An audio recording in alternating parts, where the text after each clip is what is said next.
Want to know your TFSA room? I will show you in the next 90 seconds. Step 1. Sign into your CRA account. Make sure you're using two-factor authentication. If you haven't set it up yet, do it. On the left-hand side here, you're going to select Savings and Pensions Plans. And then you're going to scroll down to Tax-Free Savings Account Room. Some quick notes. That number is as of January 1st of this year.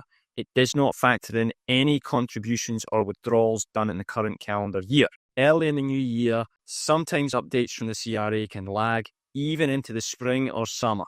If, like me, you immigrated after 2009, CRA might still show earlier years. You didn't generate TFSA room until you became a resident and don't overcontribute. The penalty is about 1% a month, and you don't often find out until months later.